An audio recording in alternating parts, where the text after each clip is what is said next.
If you're in the COD Zombies community or just play zombies regularly enough, you've probably heard the statement, zombies doesn't feel the same anymore, or the old zombies is better, or modern zombies suck, but they never really explain why. Well, that is what I am here today to hopefully clear up and explain. But before I do that, let me go over a few parameters just so everybody is on the same page. 1. I am only going to be talking specifically about Treyarch zombies for this video. However, I am not some weirdo that has the mentality of, if it doesn't have a Treyarch logo next to it, I'm not gonna play it, and that's that. I am simply only going off of Treyarch zombies for this video because it is a larger sample pool of data, and also it would just make it cleaner and more concise to see the progression and changes throughout the games. 2. I have played every single COD Zombies game thoroughly. I'm talking completing Easter eggs, getting better at the game, being a part of the community, and being there for multiple different gameplay changes. The whole 9 yards. I want to preface this at the beginning so there isn't some dumbass in the comments being like, bro, your favorite map isn't Origins? Dude, you're a and I'm not saying this to seem like I have some authority in this conversation, I just don't want it to seem like I have zero clue of what I'm talking about. 3. I actually kind of like Modern Zombies, and I don't have a hate boner for it like most of the community does. That doesn't mean it's my absolute favorite, but there are aspects that I do like and dislike about it, and I also feel the same about the older Zombies too. And the 4th and final point is, although I will be bringing up facts about how Zombies has changed throughout the years, this will definitely be an opinionated video, and if you can't handle that,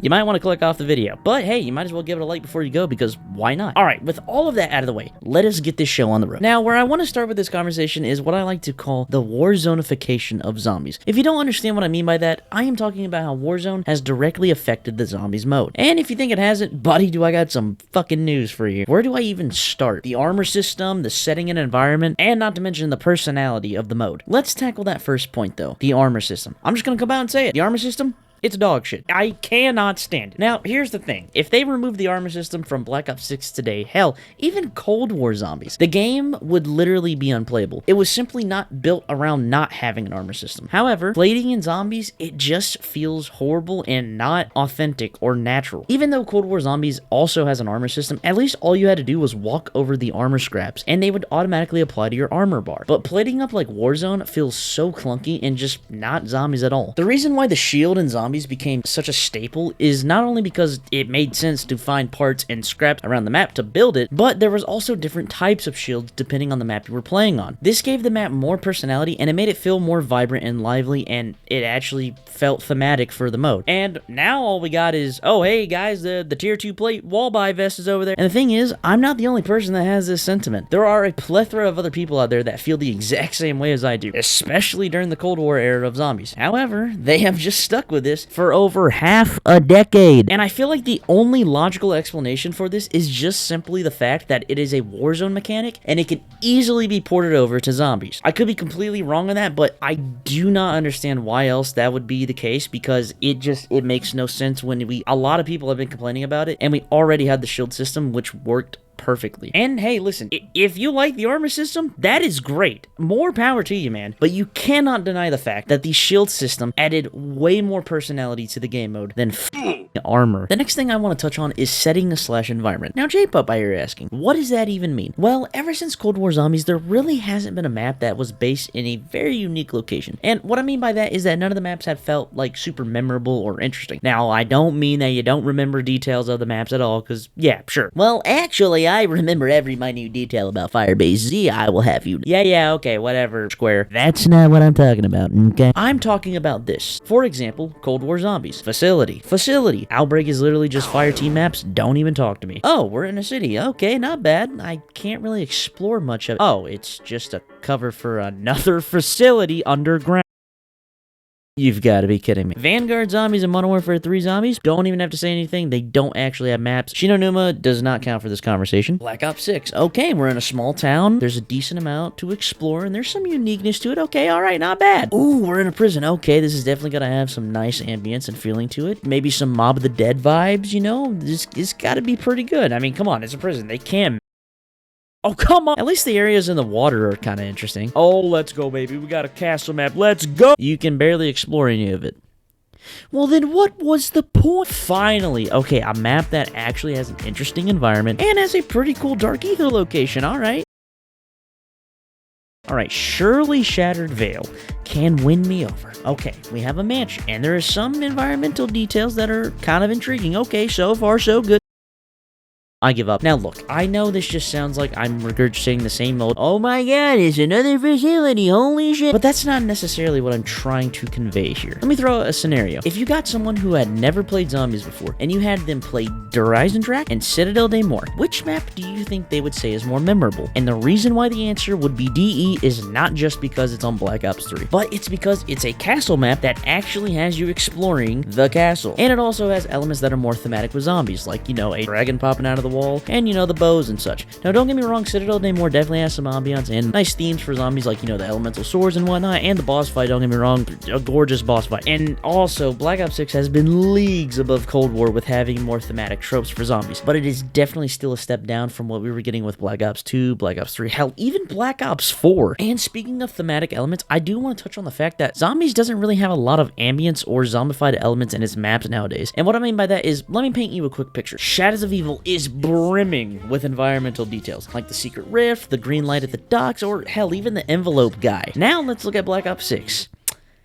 I mean, this kind of cool, I guess. There just really isn't a ton of environmental aspects of these maps that get you thinking or make things seem more interesting, or hell, makes you stare off outside of the map for like 10 or 15 seconds and get your brain going. This point is a little bit more of a nitpick for me, but I still feel like it's important to point out and share. I want to talk about map design again just for a quick second and then move on by bringing up the fact that we are in the quote-unquote Dark Ether timeline now in Call of Duty Zombies, and we have yet to have a map that is set solely in the Dark Ether, with the closest thing to that being D Machine, where parts of the Easter egg and including unlocking Pack-a-Punch, you then turn the entire map into the Dark Ether, which it looks beautiful and amazing, and it truly is captivating, and it is just mesmerizing. But keep in mind, that was the first map for this new age of zombies. I actually cannot believe that we still don't have a map that is just generally set in the Dark Ether, and the Tomb does not make up for that at all. And it would make the maps feel so much more zombified and have a lot more personality over castle map, but no castle. Alright, moving on from map talk, I want to pose a question for you fine folks. When was the last time you seriously hit the mystery box for other than a wonder weapon? I bet I can answer that for most of you. Probably not since Black Ops 4. The reason for this is two things: loadouts and weapon rarities. Now hold on, I hear you saying. But weapon rarities are good because now every weapon is viable, and also loadouts are a good thing because I can start with any weapon, and also how am I supposed to do the camo challenges? And you know what? You're right, this is true. If you wanted, you could get to round 50 with literally just a combat knife, and admittedly, that is pretty cool. Now the loadout point for the camo grind and whatnot, listen, Black Ops 4 exists, you can still do it. It's a little shitty that, you know, some of the weapons are in the mystery box, which is RNG, but it is not impossible. And also, loadouts, they generally reduce skill since you can spawn it with any weapon you want. And thus, since you spawn it with any weapon, you have no need to hit the mystery box. And with all this combined, the mystery box is literally useless. Why would you bother? You can spawn in with literally any gun or weapon you want. You can fully upgrade any weapon to be good. And if you want the wonder weapon out of the box, just throw on a wonder bar and boom, you got it. Now, I'm not going to say definitively that literally not a single player hits the mystery box, but on paper, it is actually useless. Which is a shame because the mystery box is one of the most iconic and recognizable things from zombies. And it's been pretty much reduced to, well, we kind of have to put it in the game because it's so iconic that if we removed it, you know, people would riot. If you're still not convinced, let me paint a scenario for you. You load up Kino der Toten on Black Ops 1. You go and buy Quick Revive, you know, get some points and spawn, start opening up some doors, and then you finally make it to the box. Of course, your inner gambling addiction is going to win, so you decide to take a spin. Well, shit. Now you're stuck with this piece of shit until you can either spin the box again or buy a wall weapon. Of course, you're going to take your chances again. Huh.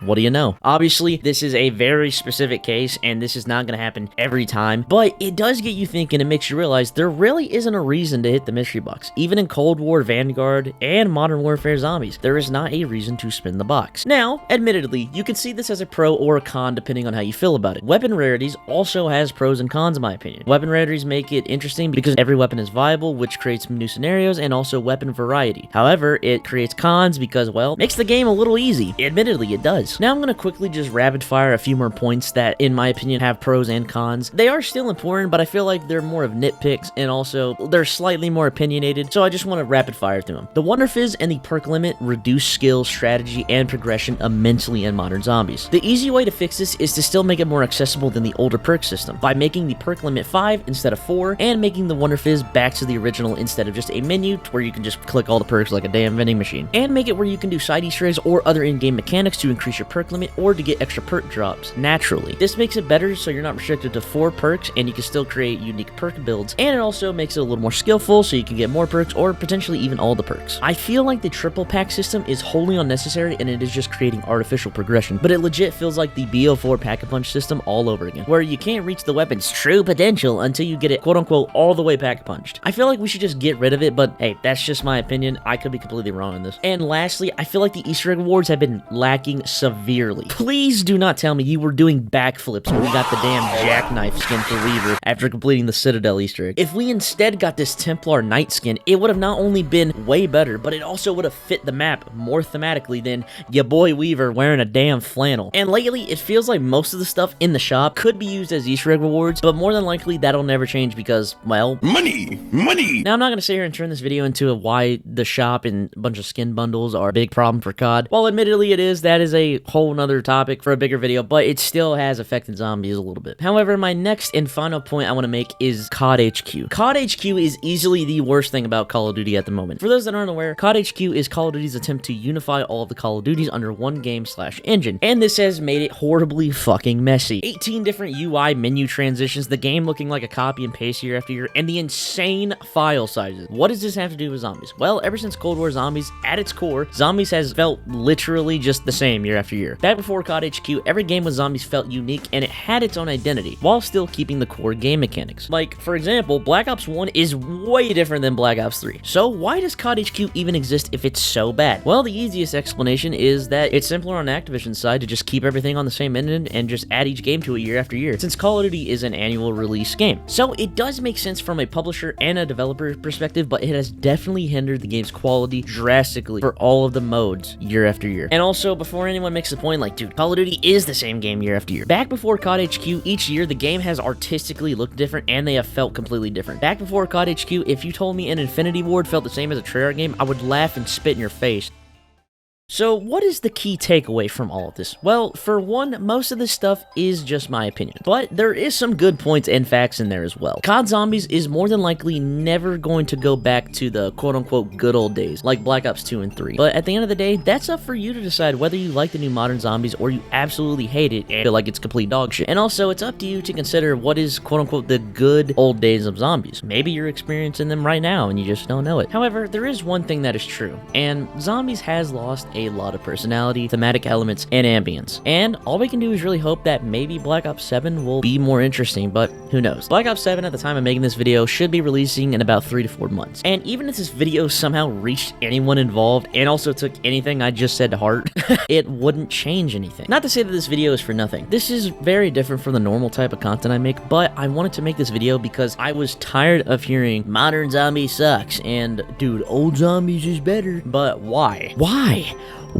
And hey, maybe if we actually made criticisms and gave actual feedback instead of just saying dead game lol every time they make a Twitter post, maybe something will change. But hey, what do I know? I'm just a fan of this franchise and this game mode and want to see it thrive. After all, you're probably just going to buy this year's game and then buy the next after that, and buy the next one. Maybe this year's your last year and you're done with it, and honestly, I don't blame you. But if you do want to see actual change, make your voice heard. Or don't, I don't really care. I'm still going to make my next camo grind video on Black Ops 7. But with all of that said, let me know what you think down in the comment section. I'll catch you on the flip side.